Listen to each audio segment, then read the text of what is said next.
Today, September 13, 2023, is the blessed birthday of our President, the 17th Sacred Prophetic President of the Philippine Republic for the world, His Excellency Ferdinand Romualdez Marcos Jr.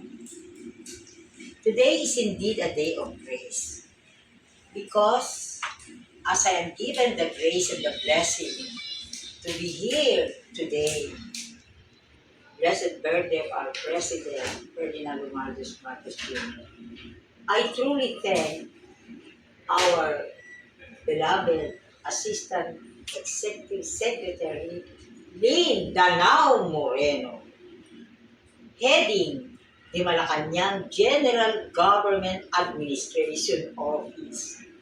I am really full of gratitude because when I communicated to Assistant Executive Secretary Lynn Danao Moreno that if it is possible to fetch the sacred items that you have here on this day to celebrate the birthday of President Ferdinand Romualdez Marcos Jr. It is really looking forward to having abundance of grace and blessings for the Philippines, for the world.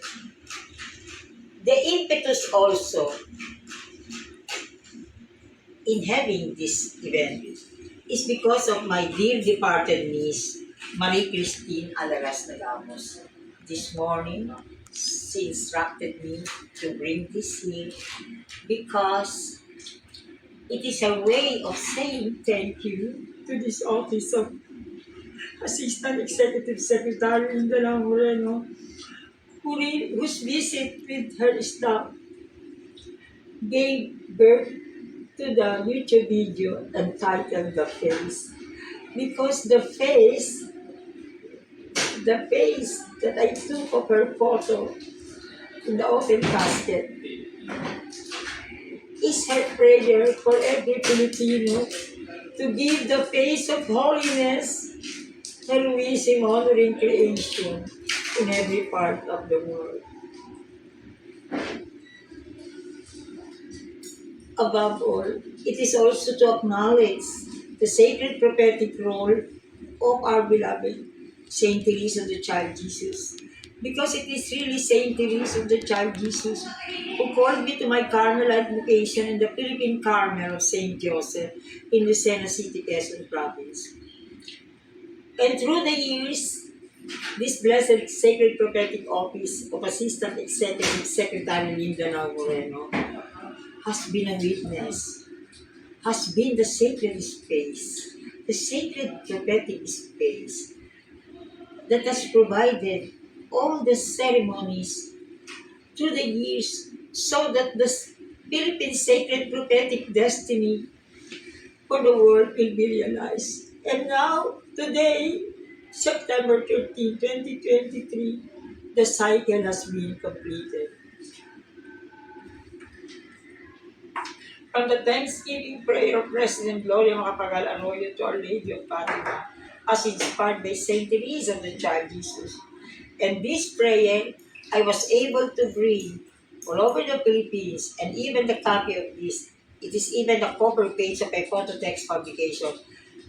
Everywhere, in the many parts of the globe I reach, this prayer has been prayed, has been offered by leaders, citizens, and communities. So now,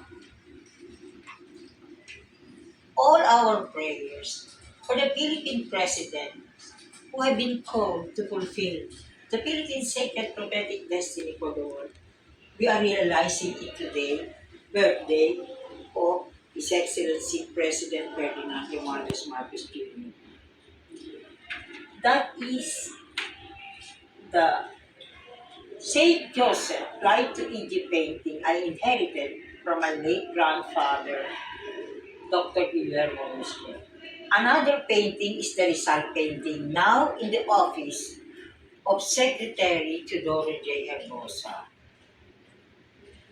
These two are accompanying paintings. And I was so blessed when, again, Assistant Executive Secretary Linda Moreno accepted this personally in March 2029 to celebrate the office of the President of the Philippines as a sacred prophetic office. So, this is the Flight to Egypt painting. It can represent so many of our migrant workers. So when Assistant Executive Secretary Linda Moreno welcomed it, we offer it for the migrant workers so that every Filipino migrant will be blessed. So somehow, this painting also represents President Ferdinand Marcos Jr. as the father of the nation for the world. And so, this Thanksgiving prayer, as I will use it for my workshops in our humble home, because my dear departed Miss Marie Christine Alaras Nagamos said, Tita, our home will be dedicated and consecrated as the Center for St. Joseph Barangay Education for the Golden Filipino Civilization, Professor Dr. Rizal and Dr. Ferdinand Pimentel. There will be a Tower of St. Joseph in front of our home. So, it will represent the solid foundations of the Filipino civilization as all of these sacred items are offered here. This is the photo text publication I offered in my Europe tour. Rizal Limited Pamataran Academy. Vincent Danao Moreno, the son of our Assistant Executive Secretary Linda Moreno, designed the cover.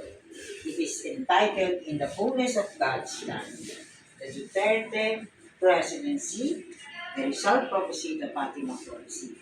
And now the day of days. I borrowed it from the office inside of Assistant Executive Secretary Linda Moreno. Because today is the consecration. The President himself, President Ferdinand Marcos Jr. of PBBM, has been saying that he is only in the position on behalf of the Filipino people. And that is why what we will do in our humble home, it will now be transformed into a little Malacañang monastery. The Tower Home of St. Joseph. So you see today, September 13, 2023, 1 month before the October 13, 2023 anniversary of the last apparition in Fatima. Fatima is very important in what I've been doing through the years. Because on Christmas Day of 1999, a friend, a commissioner, Lina Liton Fernandez, brought me to the home of Imelda Marcos in Mandaluyong. And behold, I was given the grace. I was allowed to offer the Fatima soil from Fatima, Portugal in the garden. And Imelda Marcos was known. We consecrated it before her big statue of Our Lady of Fatima from Portugal. So you see, they are whole and the common. It is the Lady of Fatima that unites. The Rizal Prophecy of Fatima folks. So you see, it is not an accident, it's providence, it's destiny that the birthday of President Ferdinand Marcos Jr. is September 30. And so, here, I offered this also in the Fatima apparition. I even have kneeling, and the video was arranged also by Vincent Danao. So you see, the common denominator is Our Lady of Fatima. Because according to my research, indeed, as is in the prayer, that the Philippines will fulfill the Fatima promise. So you see,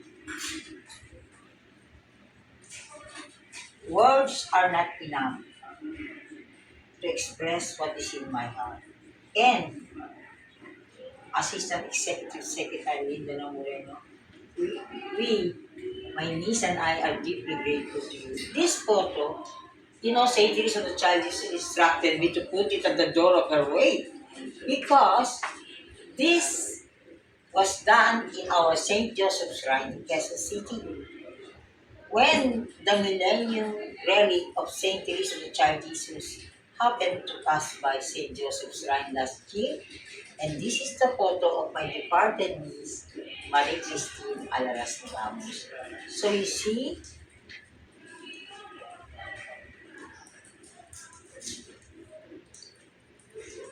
another blessing. Assistant Executive Secretary Linda Moreno reminded me of this tarpaulin. I left to her. I gave it to her already. This is for your office. And now she's giving it to me to form part of our Malacañang monastery and our home, in our humble home. Because you see, that's the case of Dr. Rizal and Dr. Pedro. So you see, according to my niece, I'm not supposed to leave our home anymore. And those I have reached, the people here and abroad, especially here in the Philippines, they can come to our home and to pray with me, especially in preparation for the October 30, 2023 Barangay and Sangguniang Kabataan elections to be a sacred prophetic elections. So you see, we are now entrusting all of these. We are calling upon our compatriots and even the citizens, leaders and communities in the other parts of the globe I have reached. Now, all our sacred prophetic pilgrimages to your countries are not in vain. To be fair, even China was able to go. So, Middle East, only in Africa was not able to go. But the point here is, Mr. President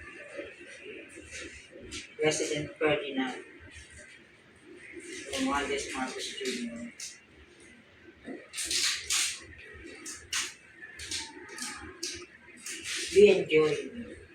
we join you in this gift of gifts from God's mercy to us.